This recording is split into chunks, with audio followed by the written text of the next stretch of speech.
yang ada di LK. Jadi di sini berkaitan dengan apa sih yang menjadi topik di dalam pilihan peserta didik.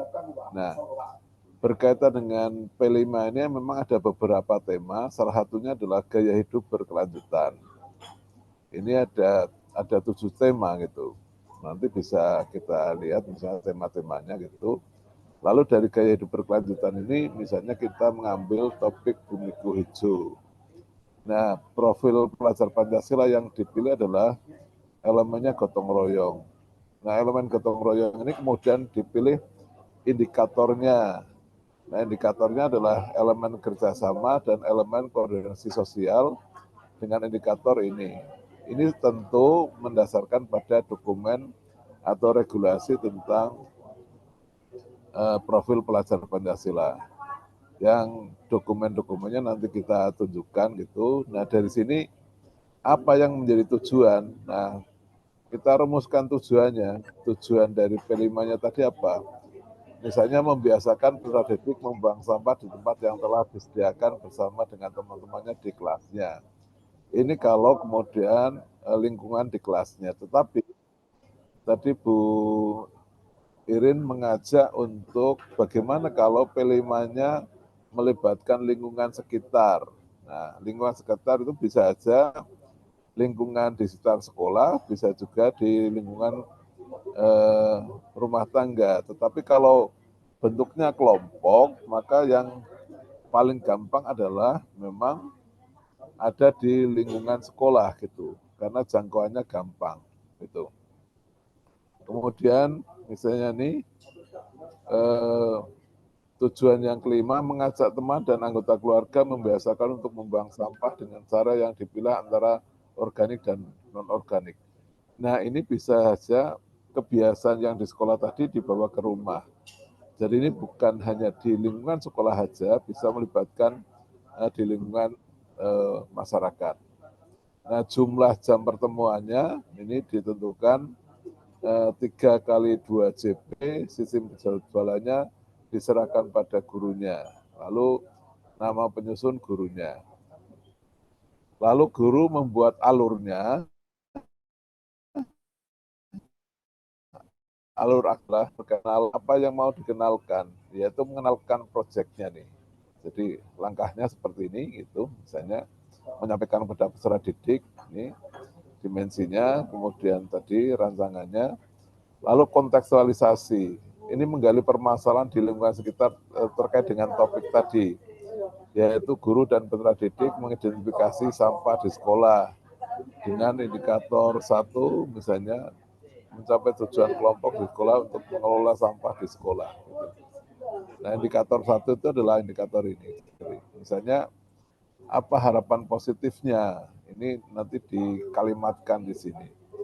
Lalu yang kedua, kontekstualisasinya bisa saja apa yang perlu disiapkan bahan-bahannya ini misalnya.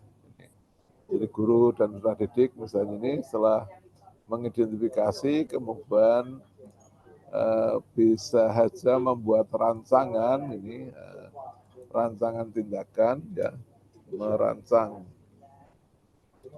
tindakan dalam pelaksanaan proyeknya berupa apa gitu dan seterusnya. Ini kontekstualisasinya. Lalu langkah yang ketiga adalah aksinya, merumuskan berbagai kegiatan yang dapat dilakukan. Jadi apa? Ini misalnya membudayakan membuang sampah dengan memilah jenis sampah dengan indikator 2. Indikator 2 adalah di sini menyalurkan tindakan sesuai dengan perannya, mempertimbangkan peran orang lain untuk mencapai tujuan bersama. Yaitu dengan, nah ini misalnya kalau indikator 2, ini kalau dikalimatkan bisa aja dengan rumusan ini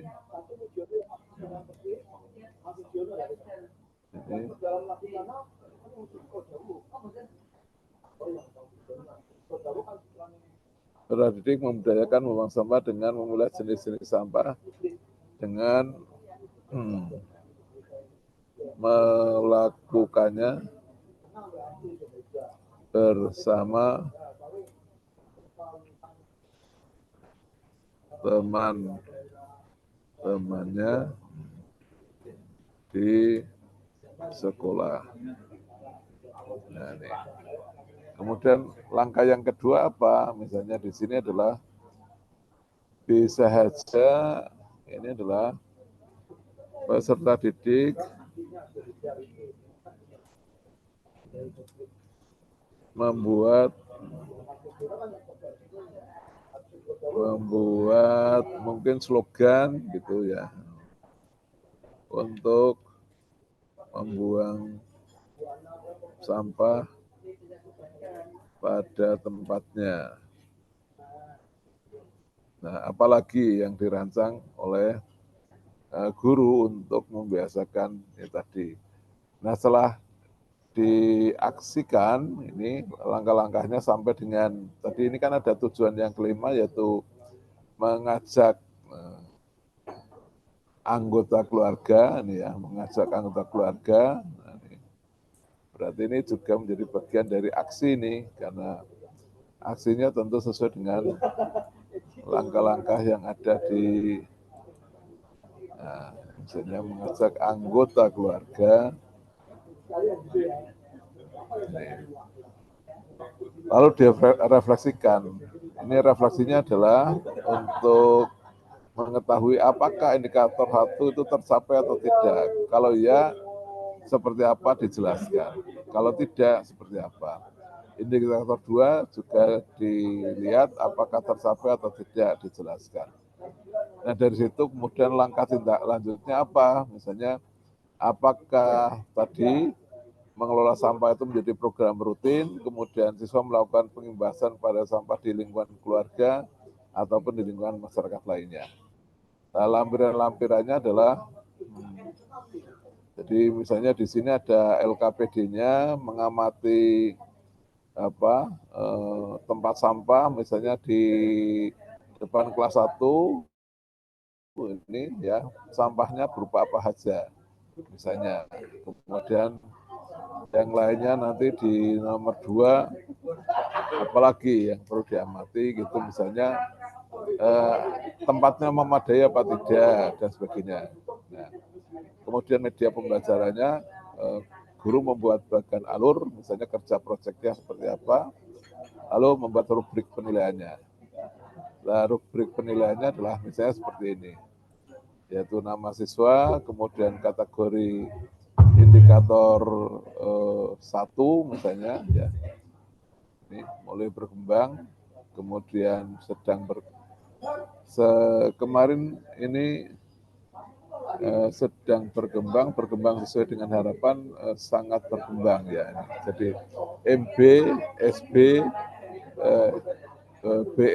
BSH, SB lagi sangat berkembang.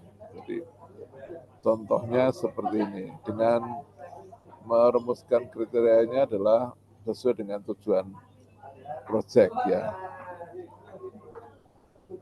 Jadi memahami proyek, melaksanakan proyek ini sedang berkembang. Kemudian ini adalah mencapai tujuan proyek dan kemudian dan mengembangkan daya adaptif kreatifnya. Ini nama mahasiswa, kemudian di samping itu ketika proyek itu dilaksanakan untuk pertemuan 1, pertemuan 2, dan pertemuan 3 divideokan oleh mahasiswa yang nanti diedit untuk 15 menit. Ya. Demikian Bapak Ibu untuk penugasannya yang harus dilakukan untuk mahasiswa di proyek penguatan profil pelajar Pancasila ini dengan contohnya. Nah, kalau kemudian ya. Oke, Pak Ate kalau boleh tanya terkait dengan kriterianya itu, tadi kan sangat berkembang, apakah itu memang pedomannya ataukah kita akan memakai mahir sampai dengan baru berkembang seperti yang di modul ajar ya Pak? Ya, jadi bisa saja menggunakan panduan yang sama dengan di modul ajar itu Bu, tetapi memang ini panduan untuk proyek P5-nya menggunakan istilah ini, tetapi sebenarnya bisa saja disamakan. Ini kan tergantung pada rubrik yang kita pakai. Rubrik yang kita pakai kemarin kan ada apa itu? Mulai berkembang, kemudian apa itu tadi? Cukup apa layak apa kemudian cakap layak baru berkembang. Ya, gitu. Pakai itu juga boleh Bu gitu. Jadi, kita buat kesepakatan aja Bapak Ibu bagaimana ya. pakai itu saja Nah, atau kalau bagaimana? menggunakan yang itu berarti itu menggunakan LK yang di bentar itu di kemarin LK 6, 7, LK berapa Bu? 8. LK 678. 78 ya.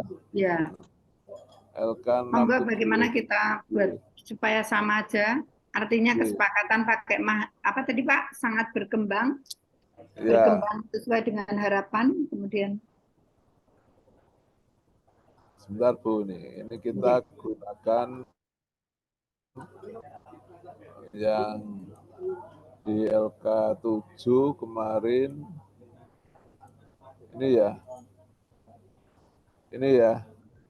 Jadi baru berkembang, layak, kemudian cakap, mahir. Tidak apa-apa Bu ini menggunakan ini. Begitu biar ya. Seragam aja di. Kemudian intervalnya nilai tetap sama seperti yang Bapak interval Ibu guru nilai tetap sendiri sama dengan yang ini. gitu ya. Ini interval nilainya sama dengan ini Bu kemarin. Ya. Atau ada yang lain? Ya. Karena interval ada yang mungkin bisa juga agak berubah ya Pak. Misalnya yang mahir itu bisa tergantung sekolahnya, misalnya mereka merancang 81 sampai boleh 100, gitu. Boleh kan? Berarti boleh. artinya ditetapkan saja seperti yang Bapak Ibu guru rancang sendiri begitu ya. Ya. Mahir, cakap, layak baru berkembang nih. Ini kan kita membuat contoh aja nih. Jadi interval nilai ini kan contoh gitu. Nanti kita bisa edit sedikit gitu supaya nanti kita memberikan pemahaman sama. Itu Bapak Ibu. Nah, kemudian untuk tema-temanya memang ini kan kemarin di kurikulum Merdeka SMP ya.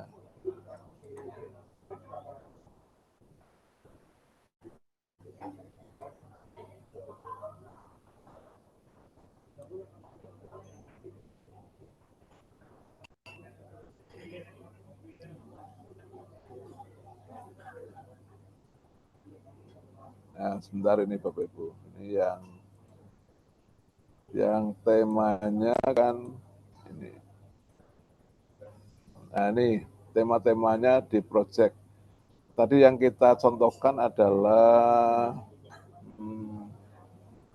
gaya hidup berkelanjutan itu tadi. Jadi ini kemudian ada kearifan lokal, ada Bhinneka Tunggal Ika, ada bangunlah jiwa dan raganya. Untuk yang SD ini adalah 1, 2, 3, 4, kemudian 6. Ini yang SD ini, 7. Tapi yang suara demokrasi ini mulai SMP nih, sama SMA. Jadi yang suara demokrasi itu untuk SMP, SMA. Sedangkan yang lainnya adalah bisa dipakai untuk yang di SD. Ini Bapak Ibu. Ulangi Pak, yang SD apa Pak? SD 1, 2? Yang SD 1, 2, 3, 4, 6, 7. Ini kan tentu dengan ini Bu, karena ini kan harus melihat di ketentuan ini Bu. Di peraturan Menteri Pendidikan Riset dan Teknologi ini nomor ini 262 ini. Jadi di sana tentang ketentuan P5-nya tadi ya, di sana. Lalu untuk dimensi profil pelajar Pancasilanya adalah di keputusan kepala badan ini yang nomor 009 ini ya. Ini yang sebenarnya indikator-indikatornya secara lebih lengkap, Bapak Ibu saya yakin sudah punya dokumennya mestinya ini. Ya, sebentar. Regulasi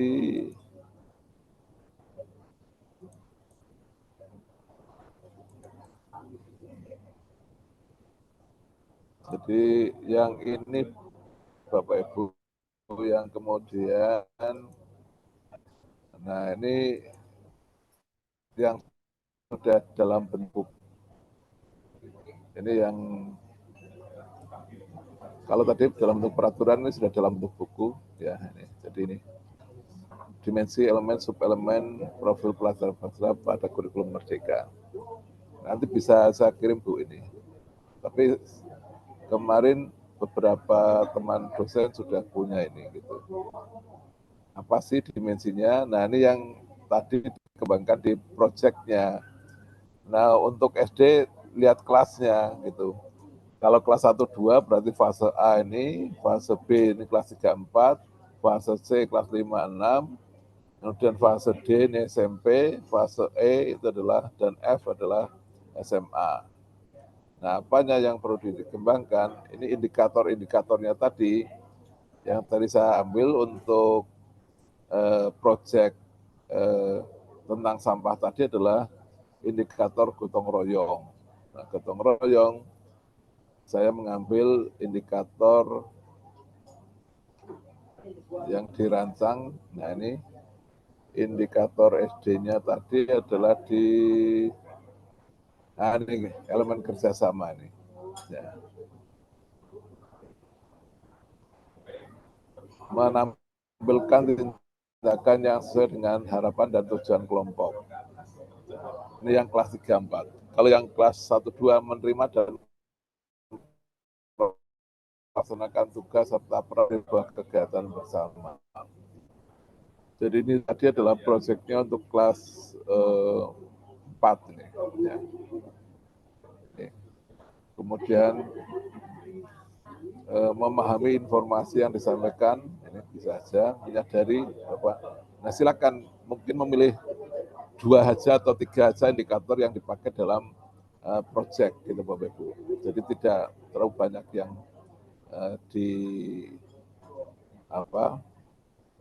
ditagih dalam penilaian proyeknya. Begitu Bu Irin, ini Bapak Ibu yang lain. Ya. Nah, apakah yang contoh yang tadi kelihatannya itu sudah pernah dibahas di tahun yang lalu. Nah, kalau enggak berarti contohnya nanti saya kirimkan ulang ke Mas Diki gitu. Ya. Bu?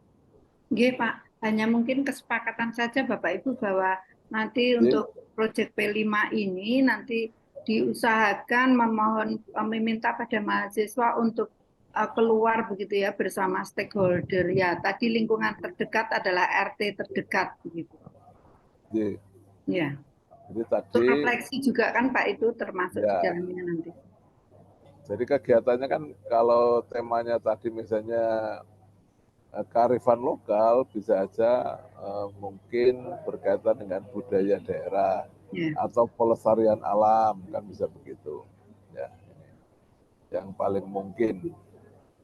Hanya jumlah siswanya kan harus dilihat pada siswa yang diajar oleh gurunya, karena kemarin di kelas saya itu ternyata ada siswanya hanya 2 gitu Bu. Nih, ya. Bisa Bu meminta mahasiswa untuk menggabungkan diri dengan proyek yang ada di sekolahnya gitu. Ya, betul, Pak. Jadi proyek yang sudah ada di sekolahnya yang dilaksanakan apa, itu aja yang nanti dibuat laporannya gitu. Dengan begitu dia melihat bahwa siswanya bergabung dengan siswa yang lainnya. Begitu Bapak Ibu. Setuju Pak itu. Maaf ini Bu, saya tidak bisa berlama-lama. Iya Pak, tidak apa-apa. Ini bahannya nanti saya kirim ke Mas Diki ya. Yang saya perbaiki tadi format nilainya ya Bu. Ya betul, yang mahir cakap ya. gitu ya Pak ya, supaya. Ngaten Bapak Ibu, terima kasih. Mohon maaf ini ya. Selamat pagi, berkah dalam untuk semuanya. Pagi, berkat dalam Pagi, matur berkat dalam. Pak Terima kasih, Ade. Pak. Nun pamit nih. Nun, Nggih. Bos. Sugeng Makaryo. Di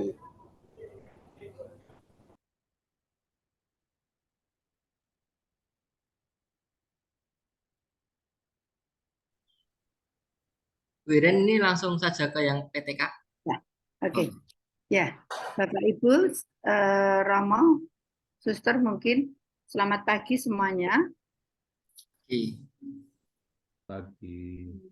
Bentar, saya mau menekankan kembali saja. Ya, Bapak Ibu, saya mau menekankan kembali terkait dengan P3. Ya. P3. Jadi Bapak Ibu ini saya sudah saya wordkan, nanti bisa saya bagi supaya Bapak Ibu bisa langsung ngoret-ngoret begitu coret-coretnya. Jadi kita tahu bahwa ada 6 dimensi dalam P3 yaitu ketakwaan, kemudian ada bineka, kemudian kemandirian, gotong royong, apalagi ya, kreatif, kemudian bernalar titis dan apa kemandirian ya itu pokoknya 6. Nah Bapak Ibu sebetulnya pada saat Bapak Ibu merancang mengajarkan kepada mahasiswa itu indikator pengamatannya untuk penilaian itu diambil dari mana. Jadi Bapak Ibu sebetulnya bisa mengambil dari sini. Contoh misalnya di fase E ini kan berlaku dengan fase E dan F. Kemudian seorang guru menentukan dimensinya untuk P3 adalah bertakwa pada Tuhan Yang Maha Esa. Nah, dia akan mengambil 1 atau 2 elemen boleh. Misalnya elemen berakhlak beragama, kemudian di sini ada elemen akhlak pribadi. Jadi ini cukup banyak sudah elemen yang bisa 2 elemen ini yang bisa kita jadikan sebagai indikator pengamatan. Karena memang penilaian untuk aspek afektif itu dasarnya adalah pengamatan. Contoh misalnya di akhir fase E atau F, tulisannya adalah menerapkan pemahaman tentang kualitas dan sifat-sifat Tuhan dalam ritual ibadahnya dan ini dan seterusnya. Kemudian memahami ini, merah ini, kemudian misalnya mengambil 2 elemen sampai dengan bawah ini dan sampai dengan bawah ini bisa. Jadi ini nanti kita bisa pecah-pecah menjadi pertanyaan, bukan menjadi indikator pengamatan. Sampai di situ dulu, apakah Bapak Ibu juga mengarahkan hal itu, walaupun Bapak Ibu sebetulnya nanti ini pun bisa ditambahkan dengan modifikasi sendiri. Entah itu dasarnya dari jurnal atau kita bisa menambahkan. Apakah kemarin juga Bapak Ibu melakukan itu? Iya, Bu. Oke, kalau sudah berarti kita sudah sepakat ya. Kemudian saya coba masuk lagi sebentar ke modul ajar. Ya, ini modul ajar. Modul ajar, saya contohkan langsung aja dari Word ya.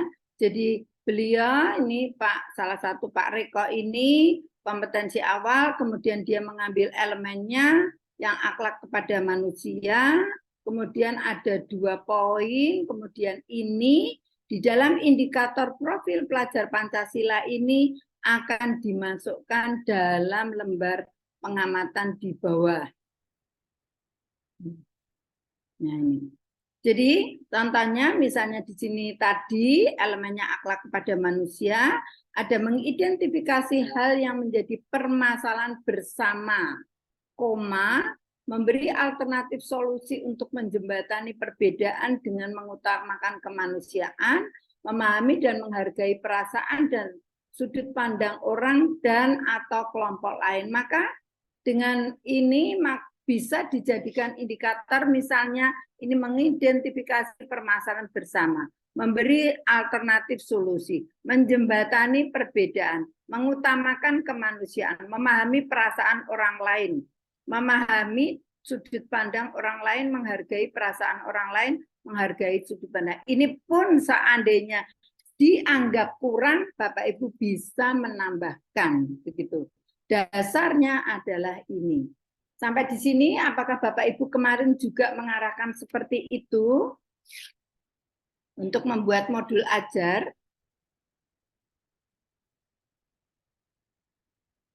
Halo?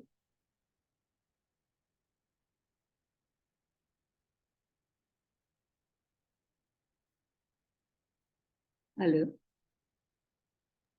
Mungkin beberapa dosen belum melaksanakan Bu, karena kan yang modul ajar kan baru besok pelaksanaan. Ya, oh pertemuannya itu baru diajarkan besok ya? Iya Bu. Oke, itu ya. Jadi monggo ini jadi nanti Bapak Ibu bisa mengamati ya, mempelajari seperti ini. Kemudian penekanannya lagi untuk modul ajar adalah Bapak Ibu, kita dalam PPG ini ditekankan pada 3 metode yang diambil ya. Jadi milih salah satu yaitu PBL, kemudian PJBL, dan Discovery Learning. Discovery Learning. Nah, ini memang nanti di dalam penilaiannya, di dalam penilaian itu apakah mencakup ini begitu. Nah, oleh karena itu kita putuskan silahkan memilih salah satu ini untuk setiap modul yang dibuat. Dengan catatan Bapak Ibu, kalau membuat modul 1 dan 2, modul 1, istilahnya modul 1 dan 2 ya Mas Diki? Iya Bu, ya. Karena ya. Betul. Maka model harus sama. Nah, nanti dalam pelaksanaan di lapangan setelah PPG, silahkan Bapak Guru memilih bebas. Entah tersier, think tersier, kemudian dan lain-lainnya itu silahkan. Jigsaw, STAD dan sebagainya. Tetapi untuk ini kita tekankan di sini. Kemudian profil P3-nya juga sama. Sama dan P3-nya. Untuk apa? Karena ini untuk memudahkan kita membuat PTK. Nah, modul 1 tolong ditekankan. Modul 2, ini Bapak Ibu bisa membuat yang 2 JP. 2 JP. Minimalnya 2 JP. Sebetulnya setiap modul dalam setiap siklus itu tidak ideal kalau kita membuat 2 JP saja. Minimal 2 atau 3 JP.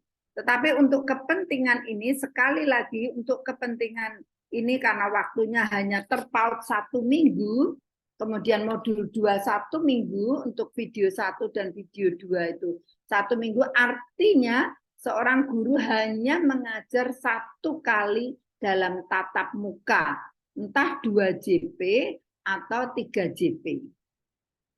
Begitu.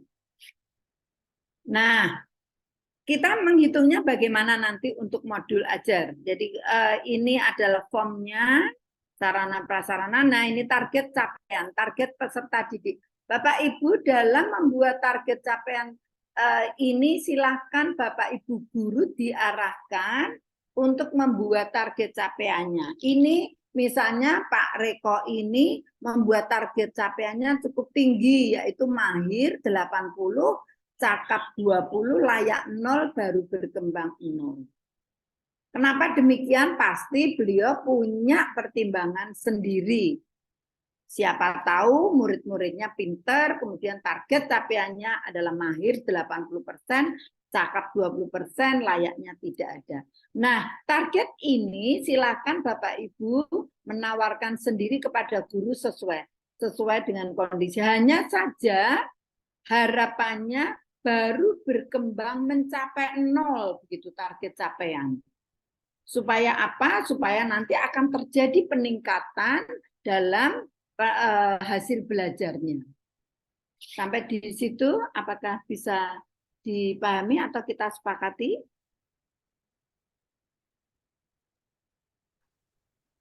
Halo.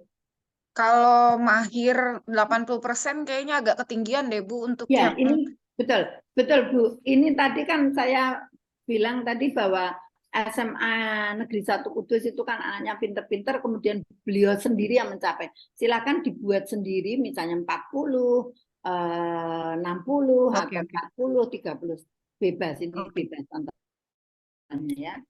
Nah, pertimbangan guru. Saya tulis nanti supaya Ya. guru ya, supaya nanti menjadi catatan kita. Oke. Kemudian Irin, Oke, ya, silakan. mohon izin, maaf kalau wajah saya nggak kelihatan. Saya juga tidak lihat, Pak. Terkait target peserta didik ini loh Bu. Ya,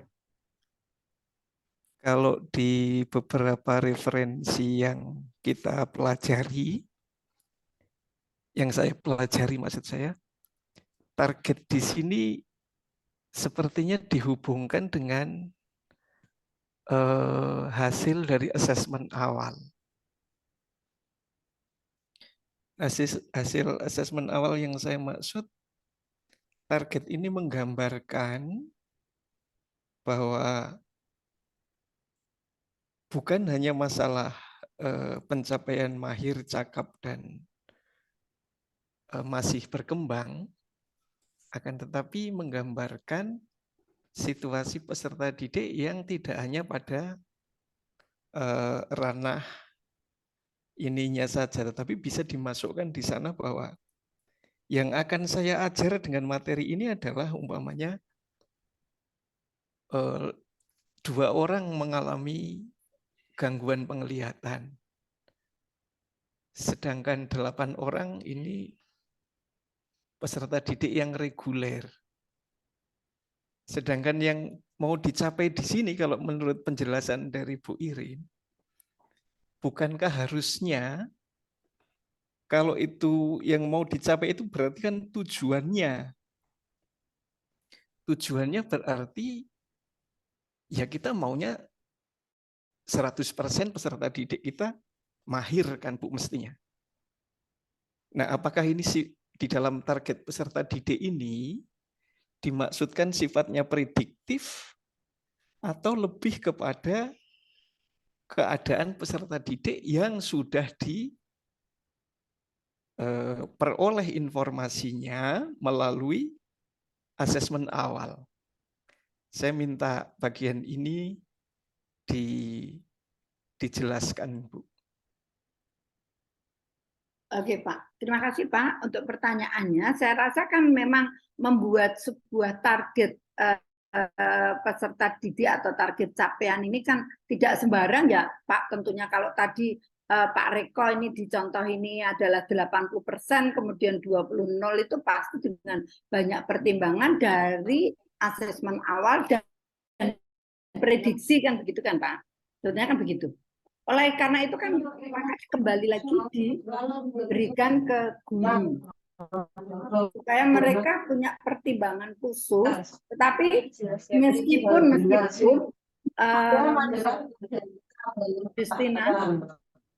Justina, ya meskipun kan kata-kata mahir 100% itu kan sulit ya. Kalau mahir 100% apakah ada banyak tanda tanya kan Pak, apakah memang muridnya itu benar-benar pinter semua, ataukah soalnya yang paling soalnya targetnya juga tidak begitu bagus begitu. Artinya dalam arti semuanya low begitu kan, sehingga tidak ada soal-soal yang bersifat hot begitu. Itu kan juga menjadi pertimbangan gitu. Oke, Bu Irin, berarti yang di baris target peserta didik, terus terang seperti yang dijadwalkan oleh Mas Diki bahwa untuk modul ajar baru akan kami berikan di kelas A besok, karena hari ini juga sih agenda review 6 sampai KB 8. Nah, sekarang ini kesempatan kalau toh tadi Pak Ate sudah mengawali dengan P5, tapi terima kasih karena Bu Irin justru kembali ke apa LK9 yang bicara modul ajar ini. Sejak batch yang lalu sebenarnya saya sudah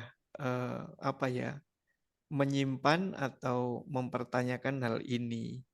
Karena apa? Karena target peserta didik di sini apakah ini berhubungan dengan hasil asesmen awal atau satu prediksi yang akan dicapai. Kalau prediksi yang akan dicapai kan mestinya kita justru berangkat dari capaian pembelajaran dan tujuannya apa? Peserta didik itu mampu ini. Dan kita senang kalau semuanya bisa mahir. Pikiran saya, sasaran akhir nanti bahwa sedapatnya seluruh peserta didik itu mempunyai penguasaan yang sebaik-baiknya. Itu yang saya pikirkan. Tapi kalau kemudian dijelaskan oleh Bu Irin di sini, berarti target yang dimaksud adalah di akhir nanti kita maunya sekurang-kurangnya sekian siswa dalam persentase itu mahir. Sekian persen itu cakap. Dan tadi sudah diberitahukan sedapatnya tidak boleh atau hindari pada kelompok yang masih berkembang. Jadi begitu ya Bu. Jadi saya ingin penegasan bahwa di sini bukan hasil asesmen awal, tetapi lebih kepada apa yang akan sebagai prediktif begitu. Kalau saya kata-kata bukan sebetulnya tidak tepat juga ya Pak, tetapi kan pasti guru sudah punya pertimbangan dasarnya dari asesmen awal ditambah dengan prediktif, begitu Pak. Oke. Dan seingat saya dari yang lalu, dari batch sebelumnya, ini juga dijadikan sebagai indikator bahwa kalau siklus 1 demikian, nanti di siklus 2 akan mengalami peningkatan dalam target ini. Itu yang kalau nggak salah Bu Irin menjelaskannya di kelompok yang lalu. Oke, kalau memang seperti itu penjelasannya, terima kasih Bu Irin. Oke, ada tadi satu Pak Paulus, satu aja. Monggo Pak Paulus mau mengatakan. Ya, terima kasih Bu. Ini saya berdasarkan pengalaman kami yang kami terapkan selama ini berkaitan dengan target peserta didik, berdasarkan panduan dan dampingan dari kementerian bahwa yang kami terapkan itu kira-kira seperti yang disampaikan oleh Bapak Yohanes tadi, bahwa target peserta didik itu kepada siapa materi itu diajarkan. Paling tidak sumber kita berasal dari asesmen diagnostik, sehingga seringkali dirumuskan, kalau kami yang kami biasa gunakan, target peserta didik kami adalah reguler atau berkebutuhan khusus. Berapa yang reguler, berapa yang mengalami masalah belajar, itu yang ditulis, itu yang selama ini. Sehingga tapi untuk ini tentunya kita sepakat seperti apa, sehingga nanti pada saat saya juga memberi catatan kepada mahasiswa, tidak beda sesuai dengan pengalaman kami di lapangan. Gitu, itu. Oke, berarti betul ya. Silakan, ini menjadi pertimbangan guru kan begitu toh Pak, dengan dasarnya asesmen awal dan harapannya begitu kan Pak. Karena kalau kita tidak punya harapan kan juga nanti tidak akan meningkat, maksud saya begitu. Oke, saya lanjut. Bapak Ibu, ini saya rasa sudah bisa, hanya saja saya mau menekankan di kegiatan KBM-nya ya.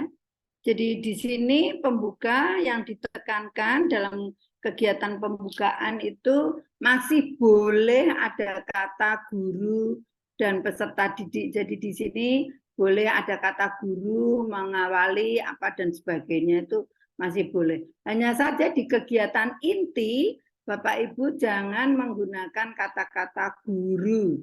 tetapi sudah masuk di peserta didik. Kenapa demikian? Karena ini berasumsi pada pembelajaran bersifat student center.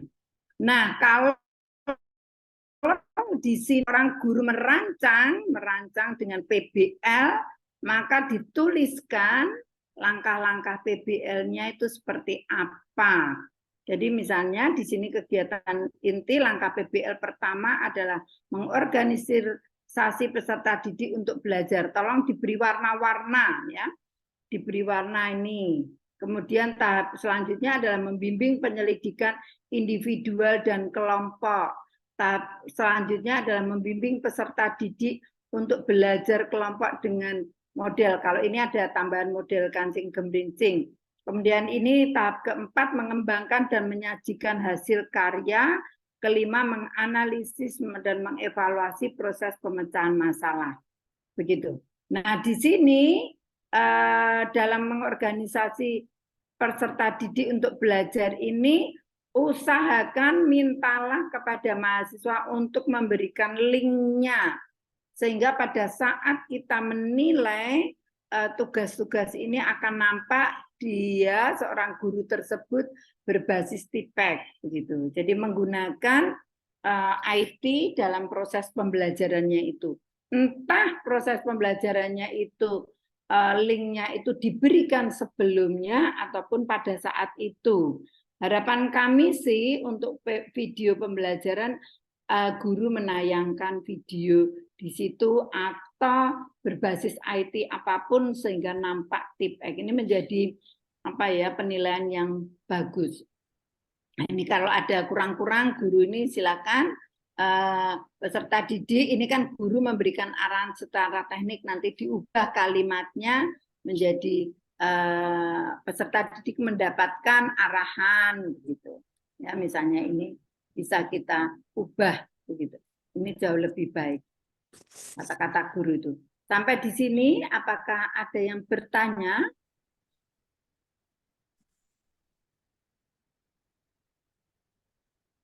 Tidak ada.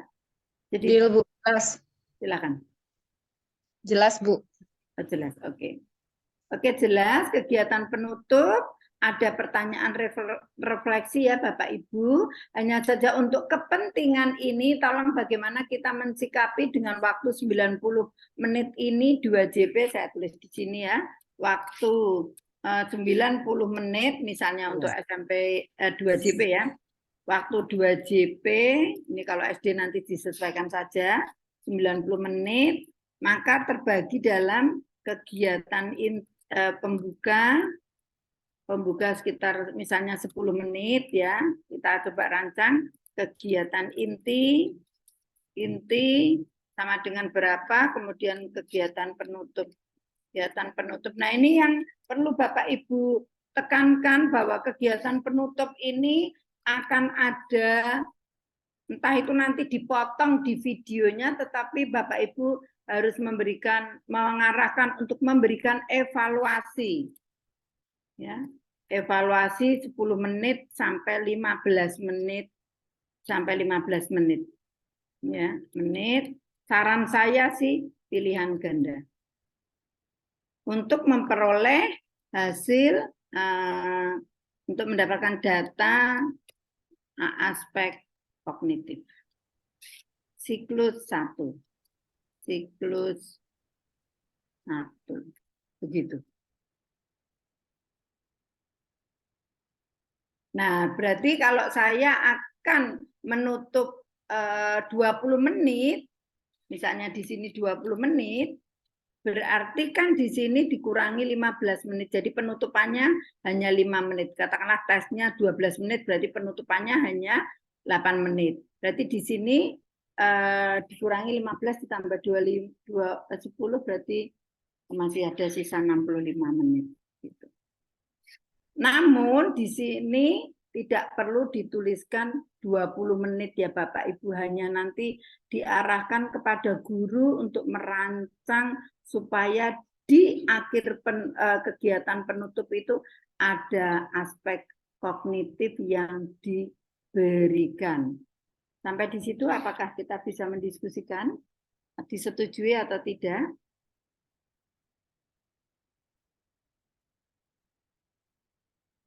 Halo. Ibu, berarti apakah kegiatan penutup ini dievaluasi itu nanti di PPL 1 yang waktu video itu ditampilkan juga kah gurunya memberikan evaluasi atau bagaimana? Saran saya sih tidak usah ya, Bu. Oh ya, oke. Jadi Siap-siap, pada berarti saran saat di video dia tidak ditunjukkan apa evaluasi ya begitu ya, asesmen untuk kognitif gitu ya. Karena begini pertimbangan saya, kalau kita mengambil nilai aspek kognitif lagi itu pasti tidak ada waktu. Ya toh, untuk membuat laporan di siklus 1. Walaupun itu bukan tidak dikatakan sebagai sumatif kan. Apakah ini disetujui Bapak Ibu? Halo Bu Irin. Oke, monggo. Tapi kalau di dalam penilaian nanti di uji kinerja itu kan juga ada item penilaian itu, Ibu. Yang mana, Pak? Yang di videonya itu loh, untuk evaluasi itu, asesmen itu. Dan nanti gimana untuk menilainya? Oh, di dalam ini Pak, di dalam RPP, di dalam modul ajarnya ini. Di videonya kan itu kan, kalau kita menilai video kan juga ada, apakah guru melakukan penilaian atau asesmen di akhir pembelajaran. Oh ya, bagus juga karena kemarin kalau kita pikirkan sebetulnya pada saat diskusi itu sudah melakukan asesmen juga kan. Pada saat kita di kegiatan inti suatu tujuan bisa tercapai enggak kan kita bisa melihat pada saat di kegiatan inti. Kalau kegiatan inti dengan pertanyaan-pertanyaan yang diberikan dalam kelompok ini sudah terjawab, sebetulnya kan situ sudah memberikan asesmen juga gitu Pak. Oh, monggo saja sih ya, sebetulnya sangat bagus kalau hanya saja apakah di video itu nanti kita berikan ya enggak apa-apa ya Pak sebetulnya ya. Monggo kita kesepakatan aja, kita kan sifatnya saran sih.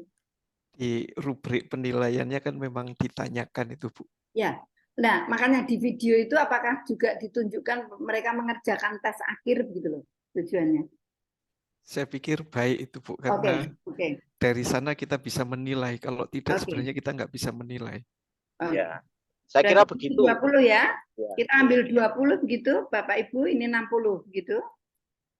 Begini.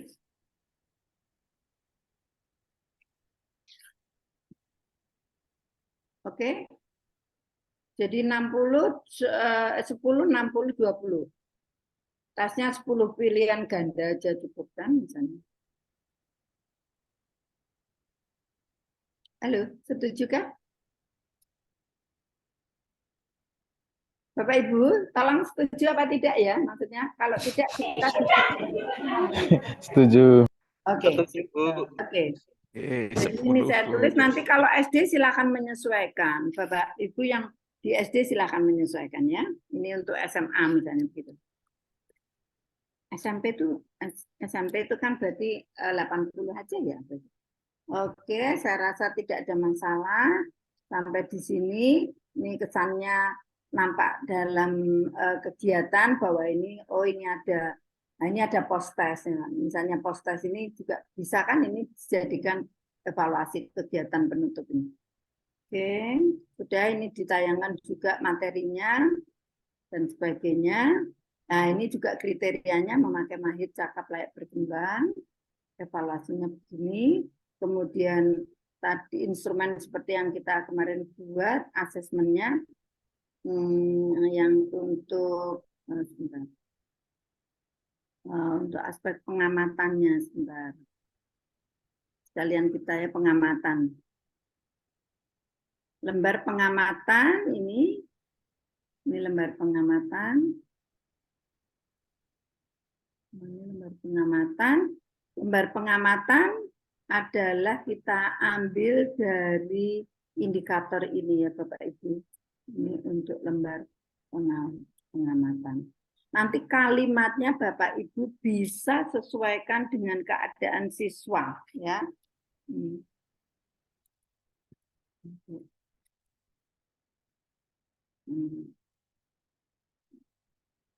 Oke, kemudian nanti di sini sudah indikatornya ini tetap, ini nanti konsistensinya ini saya rasa belum konsisten ya di sini ya belum konsisten. Samakan dengan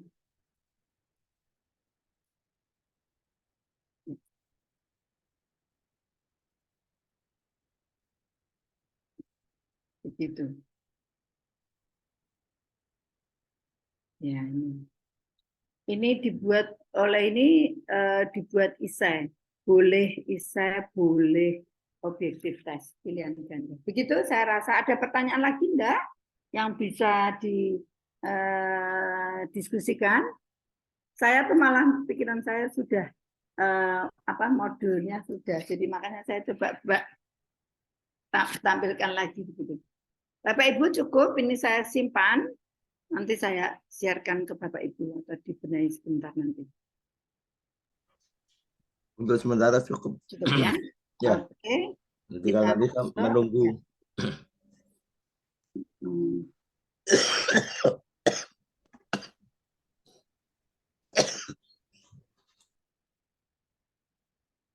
Saya minum Pak. Oke, untuk keperluan PTK, Bapak Ibu, teorinya bisa dibaca, jadi yang penting sebetulnya poin-poinnya adalah PTK itu bersifat refleksi, kemudian untuk memperbaikan kinerja mengajar, meningkatkan mutu, meningkatkan hasil belajar dalam aspek afektif, psikokognitif, perbaikan kualitas pembelajaran dengan bantuan suatu metode, kemudian mendiagnosekan, ini harusnya di depan, nah ini memecahkan masalah gitu.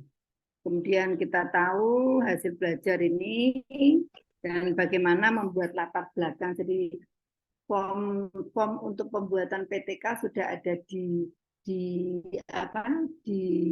modul, tapi bagaimana membuat latar belakangnya ini dari induktif ke deduktif atau deduktif ke induktif.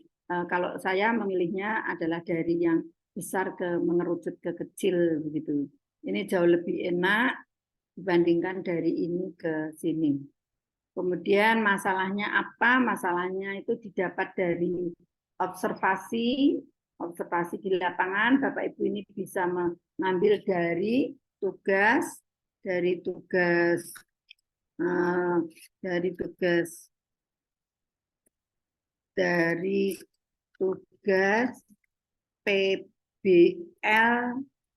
pedagogik ya. Jadi kita memang sejak awal mengatakan bahwa pada saat membuat tugas PBL, PJBL pedagogik maupun profesional itu di tema 1 dan tema 2 bisa dijadikan latar belakang masalah ya. Jadi mereka sudah mengobservasi bagaimana aspek afektif, psikomotor dan kognitifnya.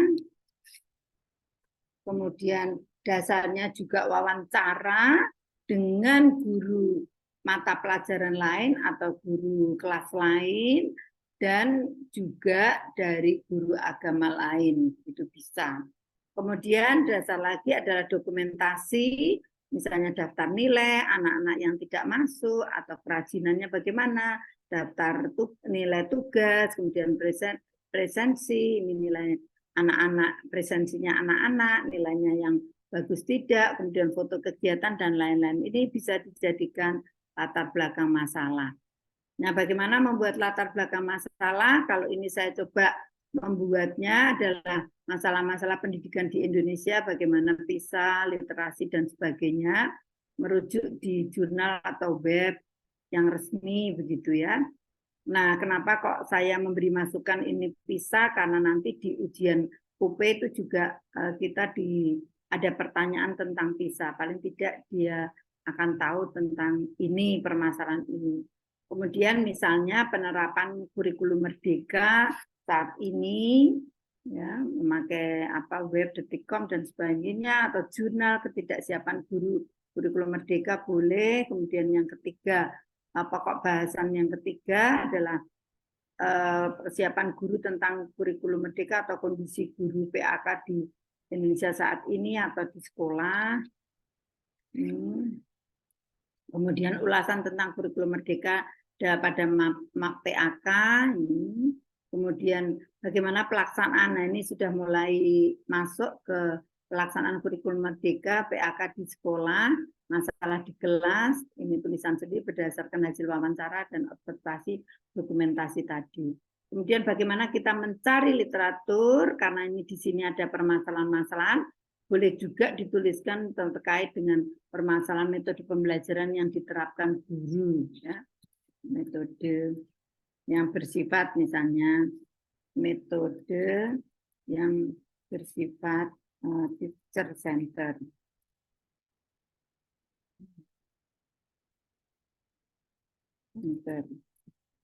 Gitu ya. Ini masih dibahas di sini bisa nih.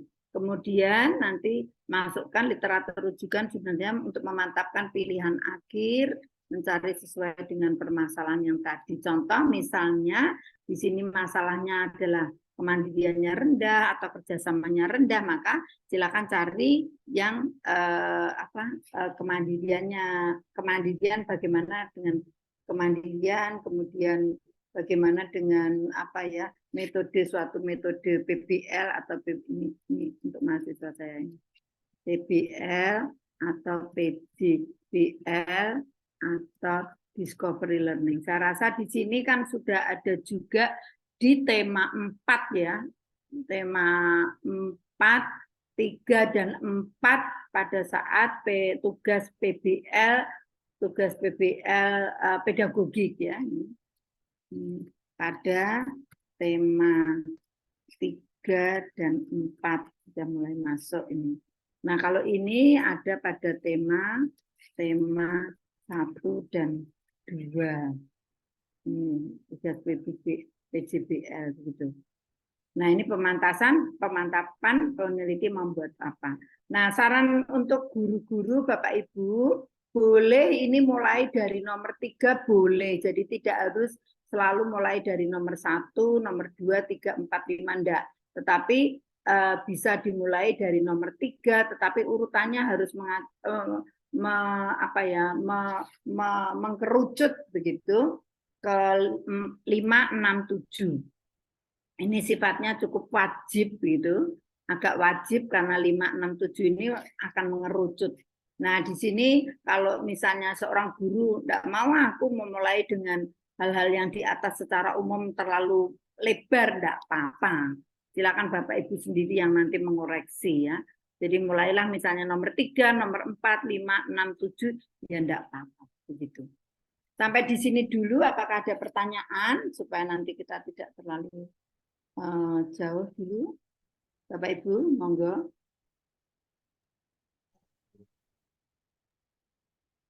Cukup? Halo. Cukup Bu. Oke, lanjut saya. Literasi nomor 6 fokuskan pada mana yang prioritas kalau di sini ya. Misalnya di sini fokuskan ya kemandirian, motivasi rendah atau apa. Silakan Bapak Ibu mengarahkan pada mahasiswa itu bagaimana penyelesaian masalah dengan bantuan profil pelajar Pancasila. Di sini ketakwaan, kebinekaan silakan memilih. Ya, tidak harus selalu ketakwaan karena ini pelajaran agama, tetapi untuk siswa-siswa yang kelas SMA itu saya sangat menyarankan kalau bernalar kritis ya atau kreatif gitu. Itu sangat bagus kalau bernalar kritis, apalagi tema-tema yang gereja dan masyarakat itu kan sangat bisa di bahan diskusi yang menarik gitu ya. Itu bagus. Kreatif, apakah kreatif ini bisa diterapkan di kelas yang rendah, misalnya SD fase A, B, C, D itu sangat bisa ya. Kekreatifan itu kan tidak selalu harus berbahan mahal atau luar biasa warna-warninya, tapi Bapak Ibu bisa mengajarkan bagaimana memanfaatkan alam itu sebagai media atau mereka cara mempresentasikan hasil itu sangat menarik ya. Jadi doronglah Bapak Ibu untuk guru-guru itu berkreatif untuk memanfaatkan sesuatu yang ada di alam. Ini juga bisa nanti P5-nya. Metodenya silakan diputuskan satu saja dari ketiga ini. Kalau nanti berbantuan apa juga boleh, ya itu sifatnya nanti supaya lebih menarik dan lebih kreatif judulnya dibandingkan dengan lain. Literaturnya Bapak Ibu pasti sudah tahu. Oke, ini mahasiswa-mahasiswa saya kalau saya minta untuk membuat judul dengan WA group itu biar cepat saya pindah nanti ini. Nah, kira-kira judul-judul ini betul atau salah misalnya. Contoh misalnya untuk PTK kan cirinya meningkatkan, memaksimalkan atau meminimalisir atau apa ya, meminimalisir hal yang kurang baik itu juga bisa dijadikan contoh judul. Dan ini jarang orang melakukan ini sesuatu yang bagus juga gitu. Oke, misalnya contoh pengaruh antropologi Kristiani ini ya. Ini pasti sudah dikatakan salah. Kata judul-judul pengaruh penerapan metode talking stick misalnya dengan ini sudah jelas salah. Kemudian peningkatan aspek belajar peserta didik dengan kecenderungan hiperaktif ini dengan metode. Nah, ini cukup sudah baik ya Bapak Ibu, tetapi dia tidak menerapkan P3. Jadi kita coba membuat langsung saja dengan P3. Misalnya ini kurang tepat begitu ya. Kurang pengaruh ini jelas salah. Ini salah. Meningkatkan hasil belajar, oke, metode ini dengan ini betul. Dampak ini juga tidak karena ini nanti bisa masuk pada penelitian wali. Pengaruh ini juga ini tidak. Ini contohnya. Lagi kita coba lagi supaya Bapak Ibu nanti ini penerapan metode Nurin untuk meningkatkan. Nah, ini ada kalimat meningkatkan SOK dulu supaya meningkatkan ini sudah oke, ini peningkatan oke, ini ada peningkatan, nanti perbarui aja peningkatan keterampilan, meningkatkan karakter ini sudah salah. Nah, ciri judul peningkatan metode ada landasan teorinya, kemudian materinya hasil belajar aspek tertentu. Oke, coba kita lihat contoh upaya meningkatkan ketakwaan. Nah, ini salah satu ya Bapak Ibu misalnya upaya meningkatkan. Jadi ini P3-nya disertakan dalam judul. Ya, upaya meningkatkan ketakwaan, kebinekaan. Salah satu aja. Belajar dengan model pilih salah satu, pilih satu, hijau pilih satu misalnya begini. Nah, harapannya sih maksimal 15 kata. 15 kata. Jadi seandainya subjeknya tidak usah ditulis pun ini boleh ya. Ini tidak ditulis pun boleh. Kemudian peningkatan ketakwaan pemudulnya ini contoh ini yang tidak ditulis subjeknya, kelasnya tidak ditulis. Kemudian ini contohnya ini peningkatkan hasil belajar. Jadi bedanya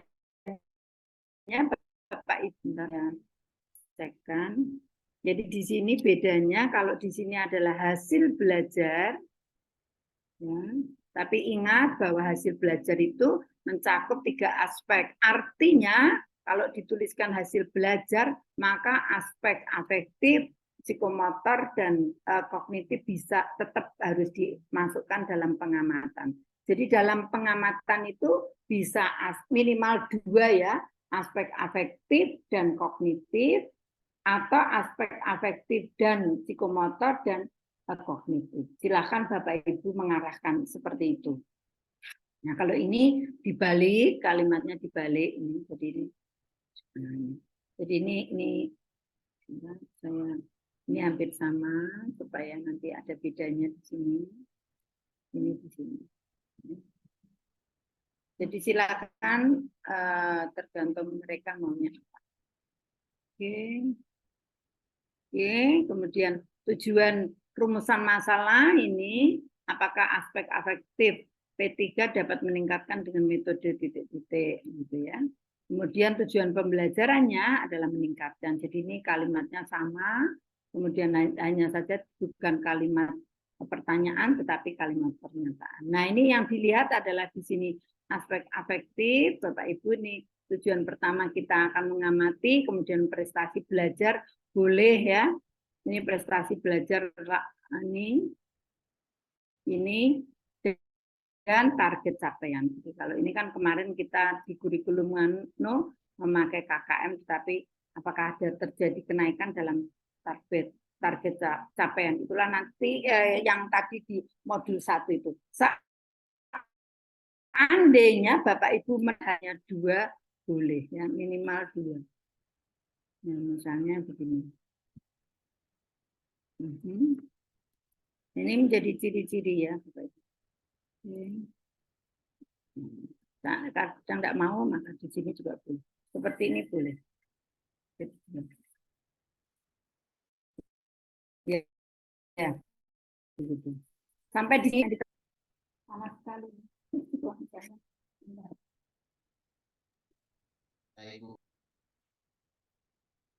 Ya, silakan. Tidak ada?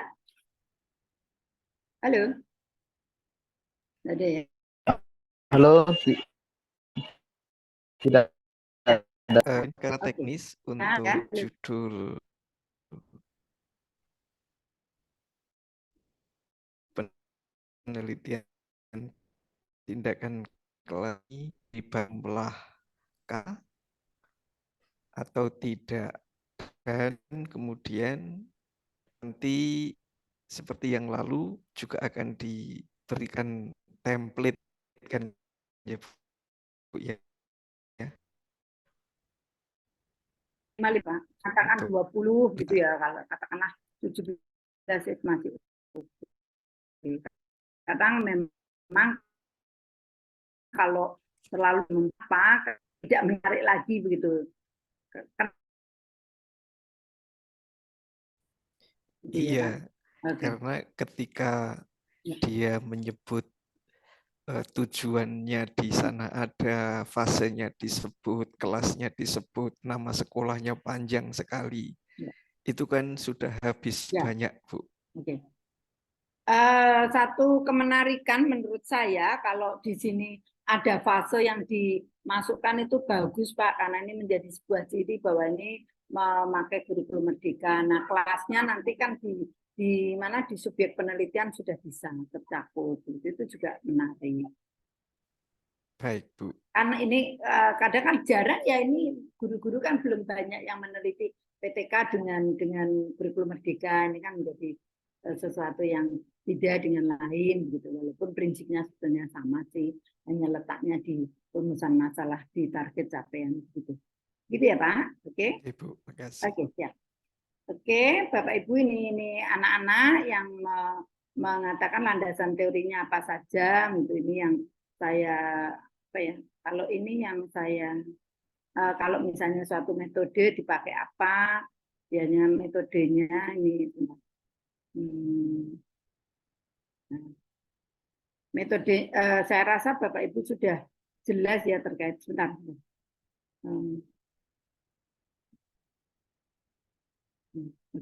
Ini tak buang aja supaya tidak bingung. Nanti saya benahi. Oke.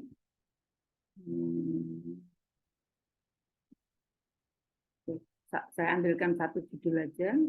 Contoh. Ini. Saya masuk di sini, tak masukkan di sini.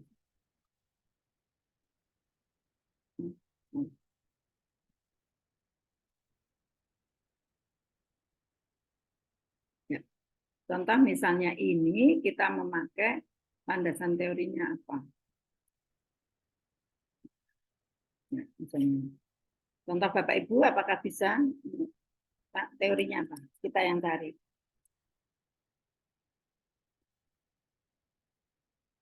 Yuk, monggo kita diskusi.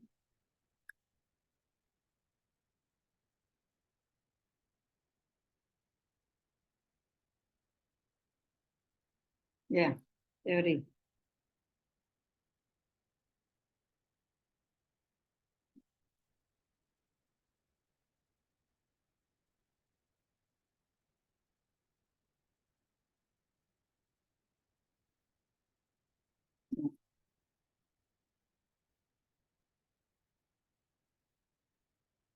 Silakan. Yuk. Satu apa?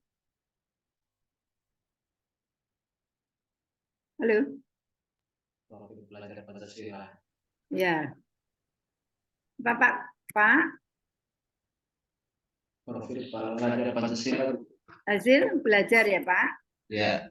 Nah ini tolong nanti diuraikan aspeknya ya, aspek afektif, psiko, kemudian kognitif, ini penting. Terus ada apa lagi? Profil pelajar Pancasila. Kognitif, ya kognitif. Oke, profil ya nanti kita urutkan ya. Oke, apalagi? Kurmar, Bu. Kurmar ya, good. Kurmar ya. Model pembelajaran. Apa? Model pembelajaran yang dipilih. Model pembelajaran ya. Model PBL, PJBL silakan pilih ya begitu ya Pak. Terus discovery apa lagi kira-kira? Ya. Materi yang mau dibahas, mau diangkat di penelitian mungkin? Ya. Apa lagi? Adakah? Siklus. Apa? Siklusnya. Saya tulis ya pokoknya. Terus? Yuk. Oke. Cukup? Halo. Oke. Kalau saya saran sih ini di nomor 1 ya. Ini. Kurmar. Kemudian kalau kita mau masuk di sini. Ya monggo sih sebetulnya monggo aja sih Bapak Ibu sih. Enggak harus ya. Tetapi ini. Kemudian ini. Perlu enggak dibahas lagi secara khusus ini? Karena ini kan nanti pembahasannya banyak ya. Ini kurmernya kurmer apa ya? Boleh enggak kalau saya tulis kurmer PAK saja? Sebaiknya sih sudah langsung merujuk pada elemen yang dipilih. Oke, nanti di sini ada subnya ya Bu. Di sini kan bisa ada subnya nanti. Pokoknya itu kan kalau yang di nomor 1 itu kurmer bahasannya untuk pendidikan agama Katolik. Lalu fase-fase, setelah itu elemennya apa yang dipilih sesuaikan dengan penelitian begitu. Good. Ini di sini nanti secara khusus nanti disilahkan Bapak Ibu mengarahkan di sini nanti bisa masuk di elemen yang dimensi ya, dimensi, betul ya dimensi ya, elemen apa dimensi ya kalau P3 itu ya, enggak. Dimensi. Kalau ini nanti masuk ke fase ya, fase yang diteliti ya, fase diteliti. Dimensi dan secara khusus nanti elemennya ya Pak, elemen yang dipilih. Elemen yang dipilih diuraikan begitu. Ini misalnya apa pengertian atau apa pengertian apa namanya P3, tujuan, bisa jadi misalnya di sini masukkan tujuan P3 dan sebagainya lah pokoknya terkait dengan teori-teori. Bisa jadi tujuan atau landasan hukum apa itu bisa juga kan?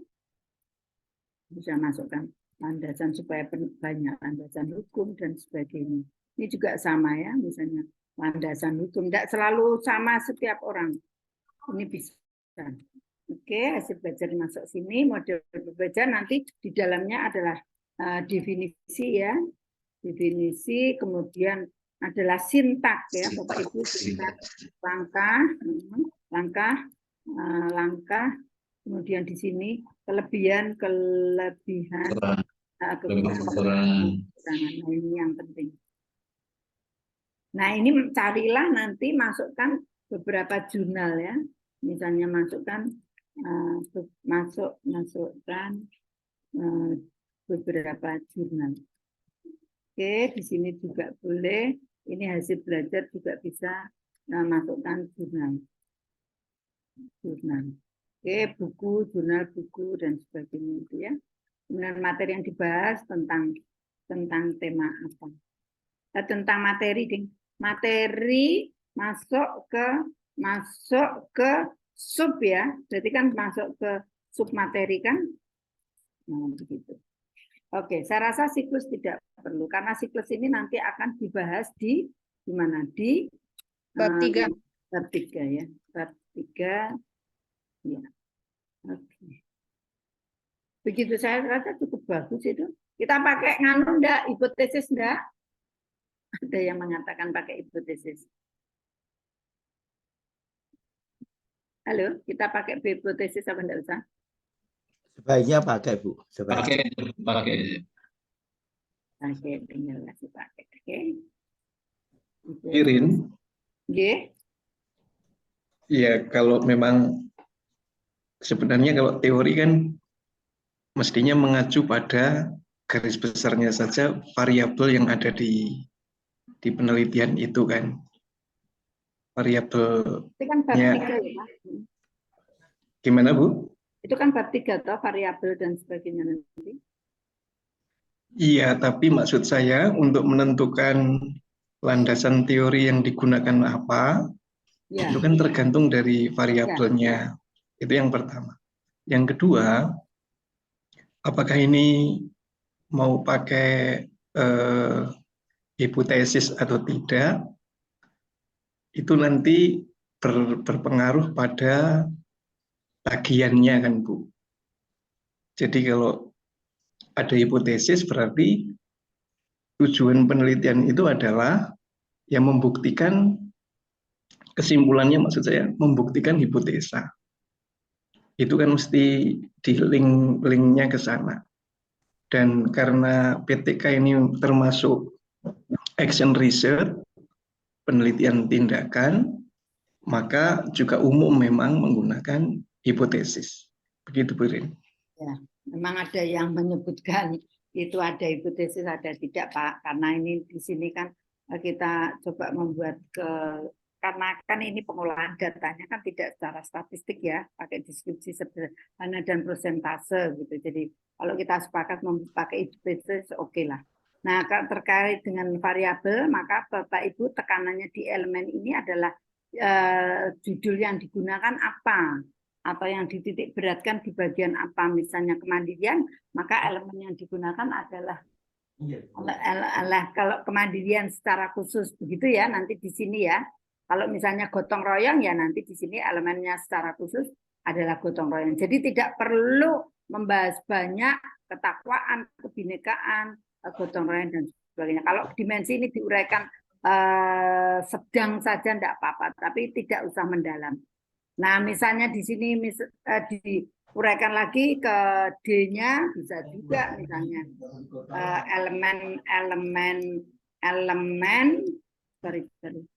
elemen kemandirian, dirian, fase, titik-titik ini juga boleh diuraikan begitu karena di situ kan ada. Oke, saya rasa itu. Kemudian di sini kekuatannya kayu kayunya paling kaya juga. Yang lain Pak Parjini lah yang Oke, saya memberikan contoh sedikit, contoh misalnya tadi berdimensi dimensi bernalar kritis, maka elemennya kan ada beberapa elemen ini ya, ini sub elemen. Sorry ini kotak-kotaknya terlalu banyak karena ini copy saya. Harusnya kan tidak ada garis-garis ini ya. Jadi ini sebuah satu kalimat, begitu satu kalimat. Nah ini benar. Nah misalnya Bapak Ibu mengambil fase D lah katakanlah, memakai elemen memperoleh dan memproses informasi dan gagasan, maka Bapak Ibu bisa menguraikan di sini nanti. Ini pun bisa dipakai, ini juga dipakai sebagai indikator pengamatan di bab 3. Begitu. Bapak Ibu, terus terang saya belum mempersiapkan bab 3, tetapi nanti saya akan berikan filenya bab 3 begitu ya. Kemarin itu agak Mas Diki, ya ini baru saya. Begitu, apakah cukup dengan bab 2 dulu, kemudian nanti saya filenya bagikan ke bab 3, supaya menjadi contoh, begitu, apakah bagaimana? Boleh, Bu, boleh. Itu aja ya. Oke.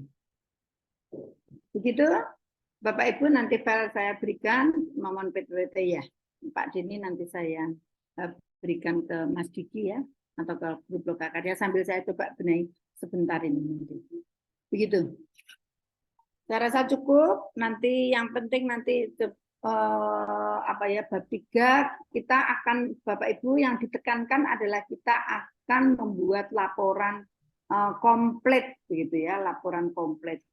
Nah, dari data-data tugas PBL dan PJBL yang sudah dibuat oleh Bapak Ibu guru itu sangat menguntungkan karena mereka minimal, saya rasa minimal sudah punya 15 referensi atau literatur, dan tata penulisannya cukup bagus di modul dalam tugas tema 1 sampai 4 untuk pedagogik, tema 1 sampai 6 untuk profesional. Oleh karena itu maka sebetulnya Bapak Ibu bisa mengarahkan kepada mereka untuk membuat bahan ajar sendiri atau LKPD. Ini sangat bagus ya. Jadi berilah dorongan kepada mereka minimal membuat LKPD yang menarik, yang bagus, atau membuat bahan ajar. Kalau di sini hanya satu materi, maka harapannya setelah PPG ini Bapak Ibu guru itu bisa membuat sendiri satu bahan ajar menjadi buku yang bisa di ISBN-kan gitu. Nah, Bapak Ibu sendiri, dosen sendiri ini bisa menjadi pengarah atau sebagai reviewer.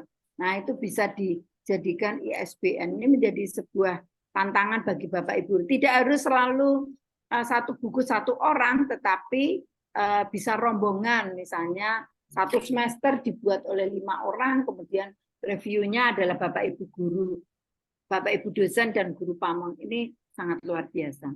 Itu yang saya dorong terus ya Bapak Ibu, meskipun kami bicara dengan alumni PPG juga saya dorong terus supaya berkarya ya. Jadi sifatnya buku yang beredar ini sebagai masukan, pertimbangan atau referensi gitu. Tapi buatan Bapak Ibu sendiri, guru-guru PPG inilah yang nanti harapannya bisa menjadikan sebuah karya.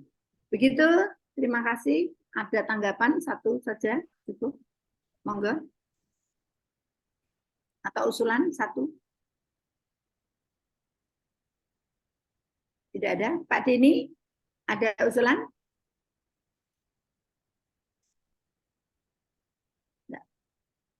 Oke. Sudah foto bersama, Mas Didi. Terima kasih Bu Irin, cukup memberikan wawasan bagi kami. Ya. Mas Diki sudah foto bareng belum ini? Ya. Saya minta Bapak Ibu untuk buka kameranya untuk foto bareng.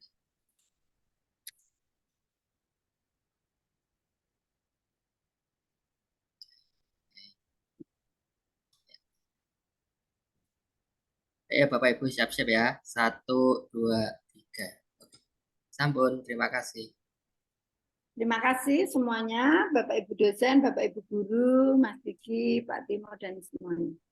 Bapak Ibu mohon jangan lupa untuk mengisi daftar hadir yang saya bagikan di kolom chat ya. Dan ditimpali di grup ya Mas Diki, nanti kadang lupa Mas Diki di grup ya. Baik. Tugas hari ini review ya. Baik, terima kasih Bapak Ibu atas kehadirannya dalam kegiatan penyamaan persepsi untuk LK 9, 10, dan 11.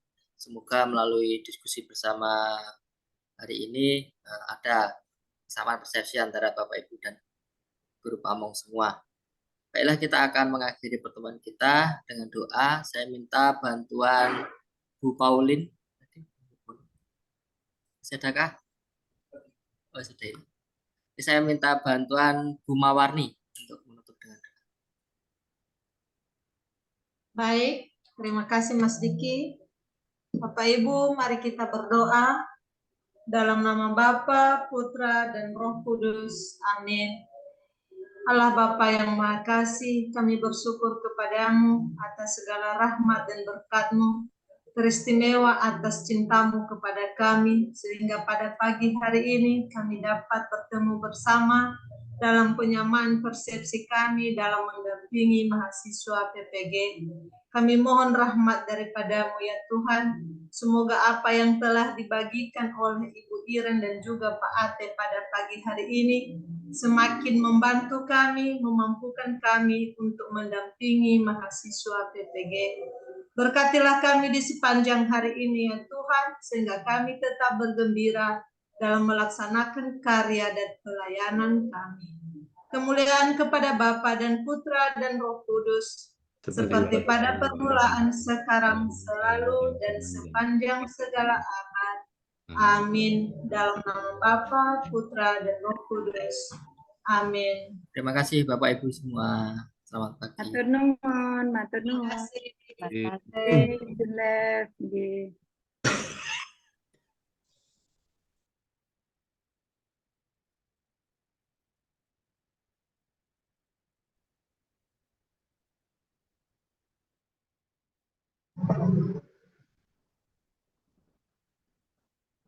Mario Pareng.